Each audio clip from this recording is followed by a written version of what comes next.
Hello, this is EJK, and this is a great game that I got my hands on. It's going to be between Polt versus Leenock, played on Prion Terraces, a macro TvZ game where we get to explore the depths of the matchup and what it really means to play to extend the game. Very strong macro players such as Polt and Leenock, they don't have the mindset of trying to end the game early. The next move is always, what can I do to get more ahead?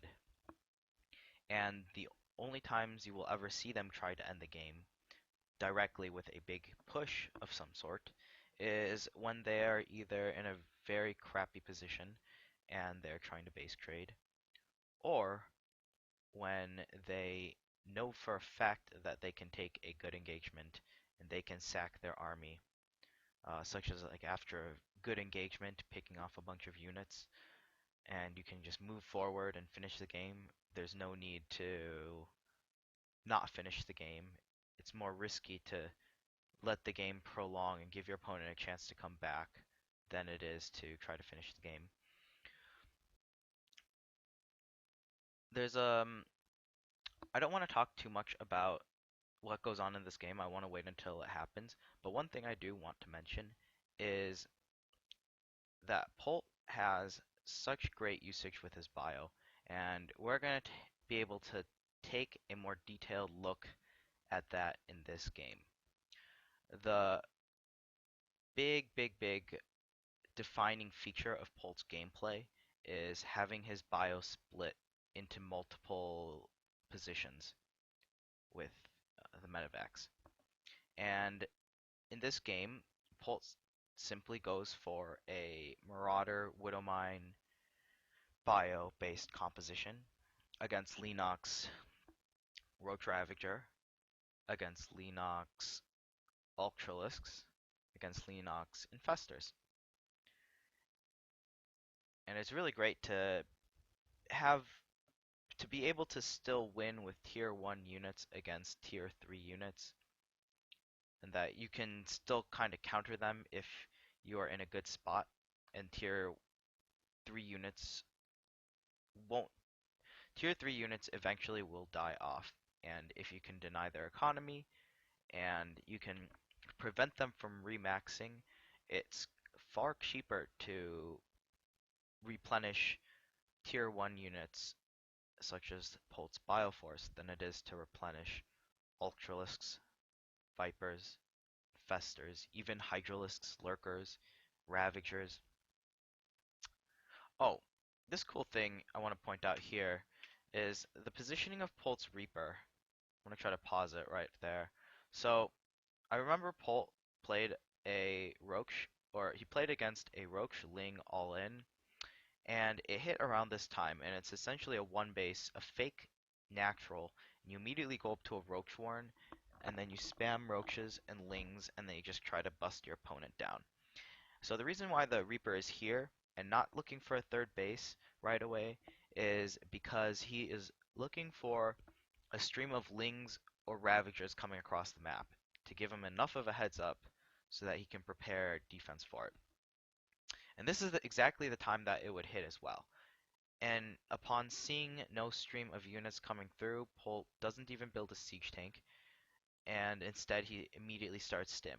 And it might seem like a bit greedy because his Reaper seems like it's doing nothing but just sitting there, but his Reaper is scouting for something, for an important timing. And upon seeing no units, he gets to play slightly greedy. Polt, for the entire game, Polt forgets to mine out of one of his main gases. It only has one worker on it. Right there. The top right one, guys. Polt does see the Reaper, or I mean, Polt does see the gold base, and he builds one Liberator, and the purpose of the Liberator is to clear out the Overlords that are around the base, but more importantly, we'll see in a little bit, the Reaper and the Liberator Scout coming more into play. The purpose of the Liberator is not to try to deal damage, it is to scout how your opponent reacts to it. A Mutiling player will have a bunch of queens and spores. A Roach Ravager player will have Ravagers on hand. Those are the two different ways that you can deal with this kind of Liberator harass. And there's the lair, there's no spores. So Polt does a little bit of damage. He's just keeping it alive long enough for units to come. He sees Lings, he sees the Roach Warren with Roach speed researching. He sees a fourth macro hatch very early on as well, instead of a fourth base. And then he starts doing a little bit more Liberator harass, and now he sees the Ravagers. And so, although he didn't do game-ending damage with his Liberator, he was able to see the Ravagers and the Roach Warren. So even if he didn't see the Roach Warren, he would have seen the Ravagers deal with the Liberator. And upon seeing the Ravagers, Polt doesn't build he does not build what's it called? He does not build siege tanks. Instead, he adds on another reactor for his additional 2 barracks, or just one of his additional barracks. The other one he starts Marauder production with. So the reasoning behind this is that you want to increase, or you want to change parts of your play in the smallest increment as possible. And in this case, we see Polt going from a 5 racks 1 tech lab 4 reactor to 5 racks 2 tech labs 3 reactors. A very small, subtle difference, but enough to make a difference in the game.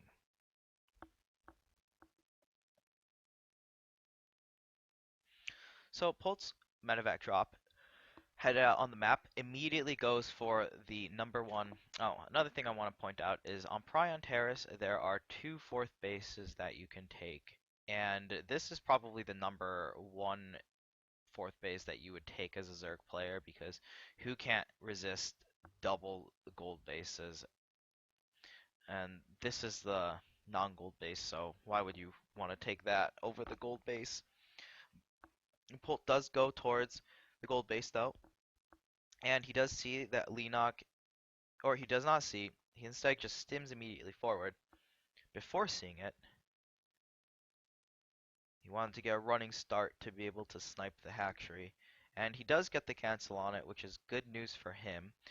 Leenock didn't have any overlords in play around that area. If he had a Ling or an overlord over here, he would have been able to react in time to save that fourth base. And like half a minute not having that fourth gold base mining can be a big deal in Legacy of the Void now. So hallmark of Polt's play, pausing once again to point it out, he has his force split up into one over there next to the gold base, and then he has another main contingency force rallied at home to defend everything that's coming through. And he is making the Widow Mines. He has them he immediately positions them in a defensive minefield, so to speak.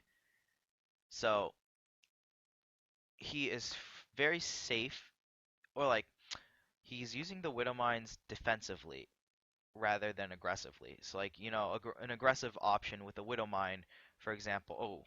I have to mention what just happened there. An aggressive Widow Mine, or an aggressive example of a Widow Mine is doing a Widow Mine drop, obviously. A defensive example is spreading your Widow Mines out. Instead of sieging a base or an offensive position, Polt instead uses the Widow Mines for defense at home. Alright, so what just happened there, and the reason why I need to rewind it, is Leenock very intelligently, in this game, he is going for a big, or not really a big, he's just going for a Roach Ravager push. I'm not going to call it an all-in or anything. I think it was just a shove to see what Polt had. And what happens here is Polt stims forward and he clears the creep with this force, and his other force here immediately starts getting attacked. And what this means by Leenock is that Leenock recognized that when Polt does a shove in one area, a shove in another area is or is soon to follow. And this is the most likely location where you would shove the fastest. And so Leenock already preemptively uses the units to attack the location of the drop where he thinks Polt is. He gets it and he forces Polt back to the watchtower, which is an entire boost um, of an area away. Now, this is a pretty big force. If Polt had a couple more Widow Mines, like if those two Widow Mines might have been out faster, I think he might have been able to hold the third base. But this is putting him in a big, bad position. He's doing that multi-pronged harassment while he tries to defend. At least he saved all of his SCVs, though. That's the only reason why it's not as bad as it looks. And the two Widow Mines get probably the best possible shots off as. And Leenock's force already spread out, has the roaches at the gold base. He has no idea that Polt's army is there. He didn't have an overlord, he didn't have a Ling scouting it or anything, but he knew that that was the place where Polt would attack with a second force. Or one of the possible spots, I should say. And so he probably has an overlord spread over here and the watchtower over here. One important thing to note is that the watchtower that Polt occupies a lot is this one, and the reason why you do that is because then it protects this whole area and it protects this side of the gold base, so that the only possible way for the Zerg player to attack is through this middle area. And since that's the only area left that you can attack through, Polt can safely start creating a minefield in that area while being safe from the other side. And so that's why he doesn't even need a bunker or anything, because that watchtower has been taken for most of the game and he's been able to exert map control in that area. And Leenock isn't going for a Ling Baneling style, so he won't have the larva necessary to keep up with constant run-bys. Roach Ravager is pretty expensive already. Very good play by Leenock, having his Hydralisks already in position to deal with Polt's other drop. Gets immediately cleaned up. But he does get to kill the Hydras off. And so, Leenock, I guess, didn't leave enough units at home. Polt very luckily gets out with that.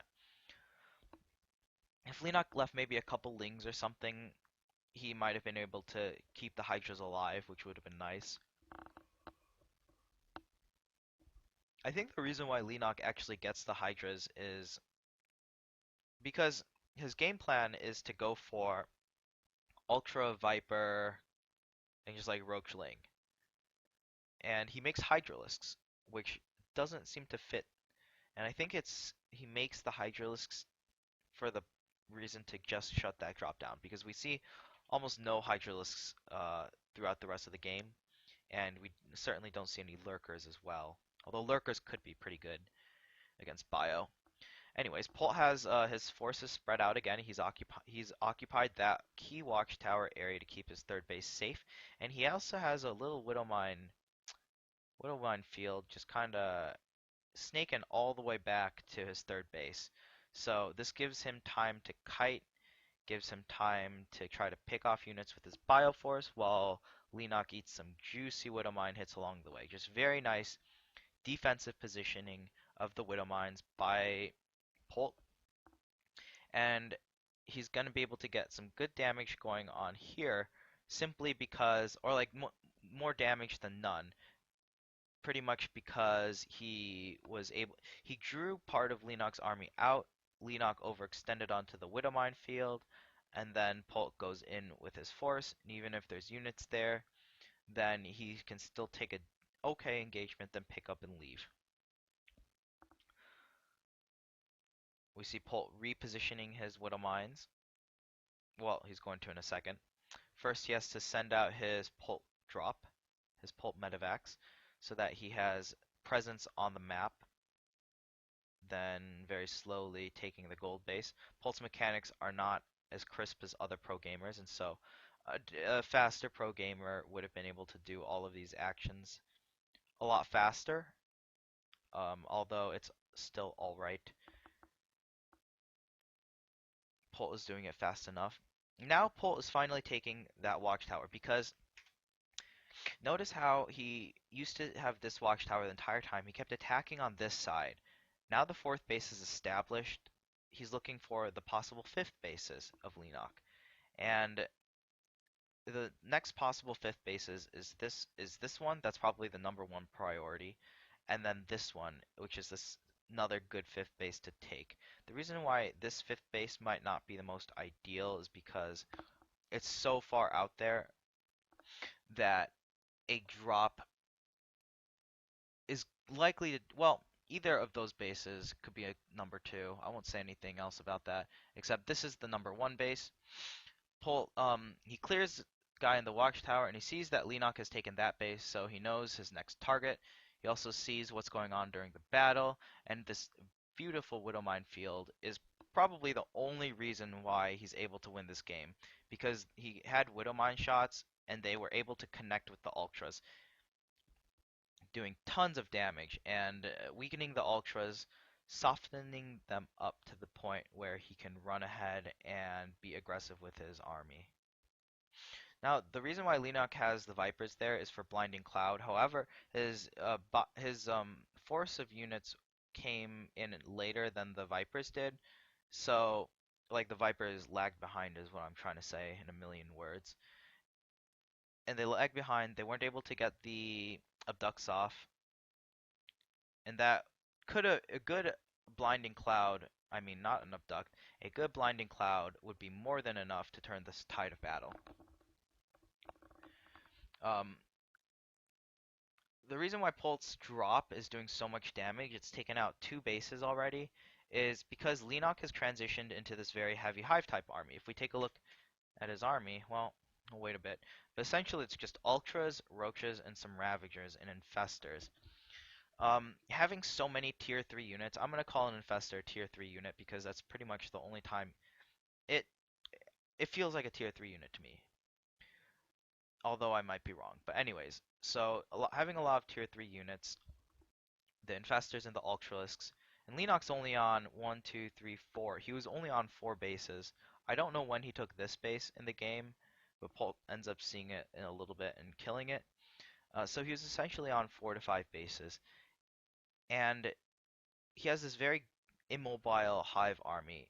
And now all of a sudden he's been doing this thing the entire game with the medevacs, but now all of a sudden it is able to do a lot more damage because Leenock's army composition has changed and Polt's mobility is now working a lot more for him. Good Blinding Cloud there by Leenock, forcing Polt to retreat. The Fungals, I see what Leenock is trying to do, fungal the Bioforce, then Blinding Cloud under them, and allow the Ultralisks to eat everything up. I don't think the Vipers were completely necessary though, especially just 2. Might have been better to have them in Fungals, but Leenock, he is out of money. This is his last army. It's a very scary army, but it's also expensive to make, and Leenock has no more bases. He just took a bad engagement there. The Widowmine shots being able to connect on the Ultras is probably the most important thing that happened. If they don't connect with the Ultras, the Widowmines essentially are useless. Like the whole reason why the Widowmines connect to the Ultras, that Ultralisk is a tank. That's not something you see every day. Well, the reason why Polt got the Widowmines is simply to deal with the Ultralisks and soften them up enough so that the Bioforce could get some last shots off. GG is called and the game is over. And Polt is able to secure a victory through his very Polt-like play, having presence on the map. He had it the entire game. He was able to snipe the gold 4th base. He sniped Leenock's 5th base. He sniped Leenock's other gold base. Did a lot of damage, and as a result forced Leenock to be all in because he didn't have the economy to replenish his army. If you guys have any specific topics you want me to cover, leave a comment somewhere where I can see it, and I will do my best to find a VOD of some sort to explain that topic. because the game is still relatively new, and I'm sure you guys have a lot of questions about a lot of different things, and so do the pro gamers here as well. Nothing is figured out yet. Well, until next time, see ya all. Thanks for watching.